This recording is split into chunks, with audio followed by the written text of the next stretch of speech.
ನಿಮ್ಮ ವಿಚಾರ ಬರೋದಾದರೆ ಕ್ವಾಲಿಟಿ ಮೇಕಿಂಗ್ ಸರ್, ಅಂದರೆ ಒಂದು ಜಲ್ಲಿಕಟ್ಟು ಅಂತ ಸಿನಿಮಾಗಳದ್ದು ಒಂದಷ್ಟು ನೋಡಿದಂಥ ಶಾರ್ಟ್ಸ್ಗಳು ಅಂದರೆ ಆ ಮಟ್ಟಿಗೆ ಒಂದು ಕ್ವಾಲಿಟಿಯನ್ನು ಸಿನಿಮಾದಲ್ಲಿ ಮೇಂಟೈನ್ ಮಾಡಿದ್ರಿ. ಸೊ ಟೀಮ್ ಬಗ್ಗೆ ಮಾತಾಡೋದಾದರೆ ಅದು ನಾವು ಥ್ಯಾಂಕ್ಸ್ ಹೇಳಬೇಕಾಗಿರೋದು ಪ್ರೊಡ್ಯೂಸರ್ಸ್ಗೆ. ಯಾಕಂದರೆ ನಮ್ಮದೇ ಆದಂಥ ಒಂದು ರೆಸ್ಟ್ರಿಕ್ಟೆಡ್ ಪ್ರೊಡಕ್ಷನ್. ನಾನು ಯಾವಾಗಲೂ ಏನಂದರೆ safe and less baggage safe journey ಅನ್ನೋ ಥರ ನಾವು ಯಾವಾಗಲೂ ತುಂಬ ಕಂಟ್ರೋಲ್ ಬಡ್ಜೆಟಲ್ಲೇ ನಾನು ಸಪೋರ್ಟ್ ಮಾಡಿ ಮಾಡಿಸೋದು. ಯಾಕಂದರೆ ತಾವು ತುಂಬ ಹೈ ಬಡ್ಜೆಟ್ ಮಾಡಿ ತೊಂದರೆ ಆಗೋದು ಬೇಡ ಅಂತ. ಹಂಗಾಗಿ ಕೂಡ ನನ್ನ ಹತ್ರ ಎಲ್ಲರೂ ತುಂಬ ಜನ ಪಿಕ್ಚರ್ ಮಾಡಬೇಕು ಅಂತ ಆಸೆ ಇಟ್ಕೊಂಡಿರೋದು. ಆದರೆ ಇದರೊಳಗಡೆ ಮಾಡಬೇಕು ಅಂದ್ಕೊಂಡಿದ್ದ ಜಾಗದಲ್ಲೆಲ್ಲ ಈಗ ನಮಗೊಂದು 1000 ಜನ ಜೂನಿಯರ್ ಆರ್ಟಿಸ್ಟ್ ಬೇಕು ಅಂದಾಗ ಅವ್ರು 800 ಜನನ ಕರೆಸಿದ್ದಾರೆ ಹೊರತು 300 ಜನ ಕೊಡ್ತೀನಿ ಓಡಿಸಿ ಅಂತ ಹೇಳಿಲ್ಲ. ಸೊ ಆ ಥರದ ನಿಟ್ಟಿನಲ್ಲಿ ಬಲೂನ್ ಲೈಟಿಂಗ್ ಮಾಡಬೇಕು ಅಂತ ಒಂದು ಕೆಲವು ಕಡೆ ಬಂತು. ಆಗ ಅವರು ಬಲೂನ್ ಲೈಟಿಂಗ್ ಮಾಡೋದಕ್ಕೆ ತುಂಬ ಕಾಸ್ಟ್ಲಿ ಆಗುತ್ತೆ, ಅದು ತುಂಬ ಬಾಟಗಳಾಗುತ್ತೆ. ಸೊ ಇವ್ರೇನು ಮಾಡಿದ್ರು, ಟೆಕ್ನಿಕಲಾಗಿ ಒಂದು ಕ್ರೈನ್ ತರಿಸ್ಬಿಟ್ಟು ಅದಕ್ಕೆ ಫುಲ್ ಲೈಟ್ಸ್ ಎಲ್ಲ ಹಾಕಿ ಅದನ್ನೇ ಆಲ್ಮೋಸ್ಟ್ ಬಲೂನ್ ಲೈಟಿಂಗ್ ಥರ ಮಾಡಿಕೊಟ್ರು. ಬಟ್ ಅದು 50% ಆಗೇ ಇರುತ್ತೆ. ಸೊ ಈ ಥರದ ನಿಟ್ಟಿನಲ್ಲಿ ತುಂಬ ಸಪೋರ್ಟ್ ಮಾಡಿದ್ದಾರೆ. ಮತ್ತು ಈ ಪಿಕ್ಚರಿನ ಹೈಲೈಟ್ ಅಂದರೆ ಬ್ಯಾಕ್ಗ್ರೌಂಡ್ ಸ್ಕೋರ್. ಇದನ್ನು ಸುಕುಮಾರ್ ಅಂತ ಚೆನ್ನೈಯವರು ಮಾಡಿರೋದು. ಅವರು ನನ್ನ ಕೆರಿಯರಲ್ಲಿ ಈ ಥರ ಒಂದು ರೆಕಾರ್ಡಿಂಗ್ನು ನಾನು ಯಾವತ್ತೂ ನೋಡಿಲ್ಲ. ಮುಂದಕ್ಕೆ ಮಾಡ್ಬೋದೇನೋ ಗೊತ್ತಿಲ್ಲ, ಯಾಕಂದರೆ ಅವರೊಂದು ಒಡನಾಟ ನನಗೆ ಸಿಕ್ತು. ಅವರ ತಂದೆ ಬಂದು SP ವೆಂಕಟೇಶ್ ಅಂತ, ಹೃದಯ ಸಮುದ್ರ, ಕಲಕಿ, ಹಚ್ಚಿದೆ ರೋಷದ ಬೆಂಕಿ ಮ್ಯೂಸಿಕ್ ಡೈರೆಕ್ಟರ್ ಅವರು. ಅವ್ರ ಮಕ್ಕಳು ಅವರು ಚೆನ್ನೈಯಲ್ಲಿದ್ದಾರೆ. ಅವರು 3 ಜನನೂ ಒಬ್ಬೊಬ್ರಿಗೆ 40 ಇನ್ಸ್ಟ್ರೂಮೆಂಟ್ಸ್ ಗೊತ್ತವ್ರಿಗೆ. ಅವರು ಇಡೀ ವಂಶನೇ ಮ್ಯೂಸಿಕ್ಕಿಗೆ ಬೆಳೆದಿದ್ದಾರೆ. ಅವ್ರಿಗೆ ನಾನು ಹೋಗಿ ಪಿಕ್ಚರ್ ತೋರಿಸ್ದೆ. ಇದು ಮ್ಯೂಸಿಕ್ ಬಿದ್ದಾಗ ಇದು ಒಂದು ನಾವು ಪ್ಯಾನ್ ಇಂಡಿಯಾ ಅಂತ ಏನು ಹೇಳ್ತೀವಿ, ಆ ಥರ ಪ್ಯಾನ್ ಇಂಡಿಯಾ ಮ್ಯೂಸಿಕ್ ಆಗಿಬಿಡುತ್ತೆ ಈ ಪಿಕ್ಚರು. ಸೊ ಇದು ನನಗೆ ಮಾಡಲೇಬೇಕು ಅಂದಾಗ ಅವ್ರು ಹೇಳಿದ್ರು ಸ್ವಲ್ಪ ಬಡ್ಜೆಟ್ ಆಗುತ್ತೆ, ಯಾಕಂದರೆ ಇದಕ್ಕೆ ನಾವು ಎಂಟೈರ್ ಲೈವ್ ವೈಲಿನ್ಸ್ ಯೂಸ್ ಮಾಡಿದ್ವಿ. ಹೆಚ್ಚು ಕಮ್ಮಿ ಒಂದು 40 ವೈಲಿನ್ಸ್ ಯೂಸ್ ಮಾಡಿದ್ದೀವಿ ರೆಕಾರ್ಡಿಂಗಲ್ಲಿ. ಅದು ನಿಮಗೆ ಪಿಕ್ಚರ್ ಥಿಯೇಟ್ರಲ್ಲಿ ಕೇಳಿದಾಗ ಗೊತ್ತಾಗುತ್ತೆ.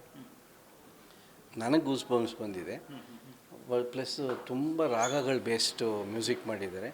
ಪ್ಲಸ್ಸು ರಾವಣ ಸಂಹಿತೆಯಿಂದ ಒಂದು ಮಂತ್ರನ ತುಂಬ ವಿಶೇಷವಾಗಿ ಅಳವಡಿಸ್ಕೊಂಡಿದ್ದಾರೆ ಇದರಲ್ಲಿ.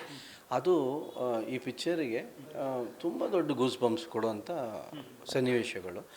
ನನ್ನ ಲಿಟ್ರಲಿ ಈ ಪಿಕ್ಚರ್ಗೆ ಟೆಕ್ನಿಕಲ್ ಹೈಲೈಟ್ ಅಂದರೆ ಅವ್ರು ಬಿಟ್ಟರೆ ನಮ್ಮ ಡೈರೆಕ್ಟ್ರ್ ಆ್ಯಸ್ ಯೂಶುವಲ್ ಅವ್ರದ್ದೇ ಕಲ್ಪನೆ ಪರಿಕಲ್ಪನೆ ಎಲ್ಲ ಇರೋದು. ನಮ್ಮ ಕ್ಯಾಮ್ರಾಮೆನ್ನು ನಮ್ಮ ವೀನಸ್ ಮೂರ್ತಿಯವ್ರ ಮಗ, ಅವ್ರು ಚೆನ್ನಾಗಿ ಮಾಡಿದ್ದಾರೆ. ಸಾಂಗ್ಸ್ನೆಲ್ಲ ನಮ್ಮ ಶಶಾಂಕ್ ಶೇಷಗಿರಿ ತುಂಬ ಚೆನ್ನಾಗಿ ಮಾಡಿಕೊಟ್ಟಿದ್ದಾರೆ.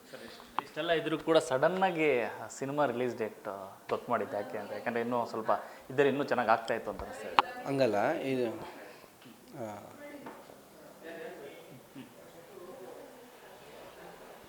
ನಮ್ಮಲ್ಲಿ ಇವಾಗ ಹೇಗಿರುತ್ತೆ ಅಂದರೆ, ಇವಾಗ ನಾನು ಬೇಸಿಕ್ ಡಿಸ್ಟ್ರಿಬ್ಯೂಟ್ರ್ ಆಗಿರೋದ್ರಿಂದ ಈಗ ಒಂದು ಪಿಕ್ಚರ್ ಬಿಡುಗಡೆ ಆಗ್ತಾಯಿದೆ ಅಂದಾಗ ನಾವು ದಾರಿ ಬಿಟ್ಬಿಟ್ಟು ನೆಕ್ಸ್ಟ್ ವೀಕಿಗೆ ಬರೋಕ್ಕೆ ಪ್ಲ್ಯಾನ್ ಮಾಡ್ತೀವಿ. ಇಲ್ಲಿ ಏನಾಯಿತು, ಈ 31ಗೆ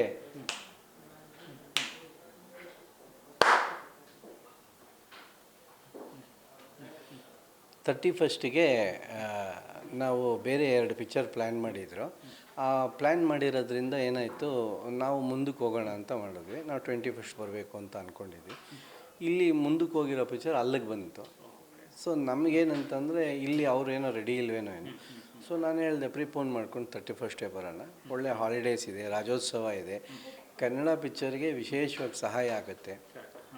ಎಂಟೈರ್ ಕರ್ನಾಟಕ ಪೂರ ಇವತ್ತು ಬೇರೆ ಭಾಷೆಗಳು ಬಂದಾಗ ಅಟ್ಲೀಸ್ಟ್ ನವಂಬರ್ 1 ಬೇರೆ ಭಾಷೆಗಳು ಬಿಡಲ್ಲ.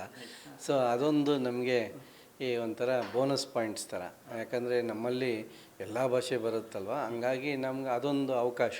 ಆ್ಯಸ್ ಅ ಡಿಸ್ಟ್ರಿಬ್ಯೂಟ್ರ್ 2-3 ದಿನ ಹಾಲಿಡೇ ಬರೋದ್ರಿಂದ ನಮಗೆ ಬೆನಿಫಿಟ್ ಆಗುತ್ತೆ ಅಂತ 31st ಬರ್ತಾಯಿದೆ. ಸರ್, ಎಲ್ಲೋ ಕ್ವಾಲಿಟಿ ನೋಡಿದಾಗ ಬೇರೆ ಲ್ಯಾಂಗ್ವೇಜ್ಗಳು ಕೂಡ ಏನೋ ಚಾಲೆಂಜ್ ಹಾಕೋ ಮಟ್ಟಿಗೆ ಸಿನಿಮಾ ಬಂದಿರುವಂಥದ್ದು. ಸೊ ಏನಾದರೂ ತಮಿಳು, ತೆಲುಗು ಈ ಥರ ರಿಲೀಸ್ಗೆ ಏನಾದ್ರು ಪ್ಲ್ಯಾನ್ ಮಾಡಿದ್ರೆ ಅಟ್ ಎ ಟೈಮ್ ಅಥವಾ ಬೇರೆ ದಿನಗಳು? ಬಿಫೋರ್ ಪ್ರೊಡಕ್ಷನ್ನು ಅವರಲ್ಲಿ ಐಡಿಯಾ ಇತ್ತು ತಮಿಳು, ತೆಲುಗು, ಮಲಯಾಳಂ ಮಾಡಬೇಕು ಅಂತ. ಆಮೇಲೆ ನಾನು ಹೇಳಿದೆ, ನೀವು ತೀರಾ ಎಲ್ಲ ಬಡ್ಜೆಟ್ ಜಾಸ್ತಿ ಮಾಡಿ ಅರ್ಧಂಬರ್ಧ ಪಿಕ್ಚರ್ ನಿಲ್ಸೋದು ಬದಲು ಕರೆಕ್ಟಾಗಿ ಕನ್ನಡ ಮಾಡೋಣ. ಚೆನ್ನಾಗಾಯಿತು ಅಂದರೆ ಆಟೋಮೆಟಿಕ್ಕಾಗಿ ಡಬ್ ಮಾಡ್ತಾರೆ. ಈಗ ಕಾಂತಾರ ಪಿಕ್ಚರ್ ಬಂದು ಬೇರೆ ಭಾಷೆಗೆ ಮಾಡಬೇಕು ಅಂತ ಮಾಡಿರಲಿಲ್ಲ, ಅವ್ರು ಕನ್ನಡಕ್ಕೆ ಅಂತಲೇ ಮಾಡಿದ್ದು. ಚೆನ್ನಾಗಿ ಇಷ್ಟ ಆಯಿತು ಅಂತ ಅಂದಾಗ ಬೇರೆ ಭಾಷೆಗಳಲ್ಲೆಲ್ಲ ಡಬ್ ಆಯಿತು. ಅದೇ ರೀತಿ ನಾವು ಇದನ್ನು ಮಾಡೋಣ, ಇದು ಚೆನ್ನಾಗಿದ್ದರೆ ಬೇರೆಯವ್ರು ಮಾಡ್ತಾರೆ. ಸಿನಿಮಾದ ನಿರ್ಮಾಣದ ಒಂದು ಜವಾಬ್ದಾರಿ ಹೊತ್ತಿರೋದು ತನಿಷಾ ಕುಪ್ಪಂಡ್ ಅವರು. ಸೊ ಒಳ್ಳೆ ಯೋಚನೆ ಆ್ಯಕ್ಚುಲಾಗಿ ಒಂದು ಒಳ್ಳೆ ಕಂಟೆಂಟನ್ನು ಆಯ್ಕೆ ಮಾಡಿದ್ರಲ್ಲಿ ಗೊತ್ತಾಗುತ್ತೆ ಈ ಸಿನಿಮಾ ಗೆಲ್ಲುವಂಥದ್ದು ಎಲ್ಲ ಸಾಧ್ಯತೆಗಳು ಜಾಸ್ತಿ ಇರುವಂಥದ್ದು. ಸೊ ತನಿಷಾ ಅವರು ಈ ಸಿನಿಮಾದ ನಿರ್ಮಾಣಕ್ಕೆ ಅವರೆಷ್ಟು ಸಾಥ್ ಕೊಟ್ಟರು ಅಂತ? ರವಿ ನಾಗೇಗೌಡ ಅವರು, ತನಿಷಾ ಅವರು ಮತ್ತು ಕಿರಣ್ ಸಂಕಪಾಲ್ ಅಂತ ಅವ್ರು 3 ಜನ ಸೇರಿ ಈ ಪಿಕ್ಚರ್ನ ಮಾಡಿರೋದು. ಅವರು ಹೊಸಬ್ರು ಆ್ಯಕ್ಚುಲಾಗಿ. ಅವ್ರಿಗೆ ಈ ಚಿತ್ರದ ನಿರ್ಮಾಣದ ಬಗ್ಗೆ ತನಿಷಾ ಅವ್ರು ಆ್ಯಕ್ಟ್ ಮಾಡಿರ್ತಾರೆ, ಬಟ್ ನಿರ್ಮಾಣ ಗೊತ್ತಿಲ್ಲ. ಬಟ್ ಆದ್ರೂ ಕೂಡ ಅವರು ಒಂದು ವೆರಿ ವೆಲ್ ವರ್ಸ್ಡ್ ಪ್ರೊಡ್ಯೂಸರ್ ಥರ ಈ ಚಿತ್ರನ, ಯಾಕಂದರೆ ಇಷ್ಟು ಜನ ಆರ್ಟಿಸ್ಟ್ನ ಸೇರಿಸೋದು ತುಂಬ ಕಷ್ಟ. ಹೆಚ್ಚು ಕಮ್ಮಿ ಒಂದು 40-45 ಜನ ಆರ್ಟಿಸ್ಟೇ ಇದ್ದಾರೆ. ಸೊ ಇದನ್ನೆಲ್ಲ ಸೇರಿಸೋಂಥ ಒಂದು ಕೆಪಾಸಿಟಿ ಅವ್ರಿಗೆಲ್ಲ ಒಳ್ಳೆ ಫ್ರೆಂಡ್ಸ್ ಆಗಿರೋದ್ರಿಂದ ಅವರು ಸೇರ್ಸಂಗಾಯಿತು. ಬಹುಶಃ ಬೇರೆ ಪ್ರೊಡ್ಯೂಸರ್ ಆಗಿದ್ದರೆ ಇಷ್ಟೊಂದು ಜನ ಸೇರ್ಸೋಕ್ಕಾಗ್ತಾ ಇರಲಿಲ್ಲ ಅನ್ಸುತ್ತೆ. ತನಿಷಾ ಅವರು ನಿಮ್ಮ ಜೋಡಿ ಆಗಿರ್ತಾರಾ ಹೇಗೆ ಅಂತ? ಈ ಚಿತ್ರದಲ್ಲಿ ಜೋಡಿ ಅನ್ನೋದಕ್ಕಿಂತ ಮೇಲಾಗೆ ಎಲ್ಲರೂ ಪಾತ್ರ, ನಮ್ಮದು ಪಾತ್ರನೇ. ನಾನು ಹೀರೋ ಅಂತ ಏನಿಲ್ಲ ಇದರಲ್ಲಿ ಹೀರೋ ಒಂದು ಕೋಣ, ನಾವೆಲ್ಲ ಕ್ಯಾರೆಕ್ಟರ್ ಆರ್ಟಿಸ್ಟೇ. ಸೊ ಒಬ್ಬೊಬ್ಬರಿಗೆ ಒಂದೊಂದು ಇಂಟರ್ಲಿಂಕ್ ಸ್ಟೋರಿ ಇರುತ್ತೆ. ಆ ಇಂಟರ್ಲಿಂಕ್ ಸ್ಟೋರಿ ಒಳಗಡೆ ರಿತ್ವಿಕ್ ಅವರು, ತನಿಷಾ ಕುಪ್ಪಂಡ್ ಅವರು ಮತ್ತು ಇವರು ಅವ್ರದ್ದೊಂದು ಇಲ್ಲ ಇವರು ನಮೃತ ಅವರು, ಆ ಥರ ಎಲ್ಲರದ್ದು ಒಂದೊಂದು ಇಂಟರ್ಲಿಂಕ್ ಸ್ಟೋರಿ ಇದೆ.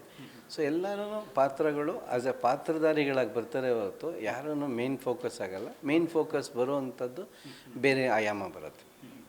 ಫಸ್ಟ್ ನೋಡ್ರಿ ಆಲ್ಮೋಸ್ಟ್ ಎಲ್ಲ ಬಿಗ್ ಬಾಸ್ ಕಲರ್ ಸ್ಪರ್ಧಿಗಳೇ ಸಾಕಷ್ಟು ಜನ ಇದ್ದಾರೆ ಸರ್.